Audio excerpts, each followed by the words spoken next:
BJP manifesto చూపించిండు, Congress manifesto చూపించిండు, ప్రధానమంత్రి మహబూబ్ నగర్కి వచ్చి పాలమూరు ప్రాజెక్టుకు అనుమతులు ఇస్తా అని ప్రధానమంత్రి మాట్లాడిన వీడియో చూపించి బీజేపీ ఒప్పుకున్నది, కాంగ్రెస్ ఒప్పుకున్నది, తెలుగుదేశం ఒప్పుకున్నది, ఎట్లా ఆపుతారు పాలమూరు అని చంద్రబాబు నాయుడు ముఖం మీద బల్లగుద్ది ఫస్ట్ ఎపెక్స్ కౌన్సిల్లో మాట్లాడింది. సెకండ్ ఎపెక్స్ కౌన్సిల్ మీటింగ్ లో బిడ్డను పోతిరెడ్డిపడి ఆపకపోతే ఆలంపూర్ దగ్గర నేను బ్యారేజ్ కట్టి నీళ్లు గుంజుతాని మీటింగ్ లో చెప్పడమే కాదు, కేసీఆర్ గారు క్యాబినెట్ లో పెట్టిండు, ఆమోదించిండు, జీవో కూడా దీని మీద ఇచ్చి అంత గట్టిగా నిక్కచ్చిగా తెలంగాణకు నీళ్ల కోసం పోరాడిన నాయకుడు కేసీఆర్. ఎవడన్నా మెడ మీద తలకాయ ఉన్నోడు కేసీఆర్ గారు తెలంగాణకు నీళ్లలో అన్యాయం చేస్తుంటే నమ్ముతాడే?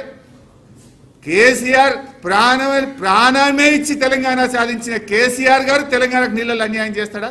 మెడ మీద తలకాయ ఉన్నోడు మాట్లాడే మాటనా? ఇగో రేవంత్ రెడ్డి రాజకీయాల కోసం రాష్ట్ర ప్రయోజనాల్ని కూడా ఫనంగా పెడతా ఉన్నాడు.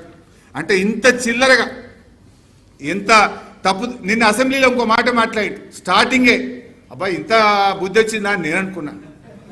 ఏమంటాడు, శాసనసభలో ఇక్కడ అబద్ధాలకు ఆస్కారం లేదు, శాసనసభలో మాటల గారడికి అవకాశం లేదు అని మాట్లాడితే ఇది చూసిన తర్వాత అనిపించింది నిజం అనే అక్షరానికి గిట్ట ప్రాణమే ఉంటే రేవంత్ రెడ్డి మాటలు చూసినాక అది ఆత్మహత్య చేసుకుంటుంటే.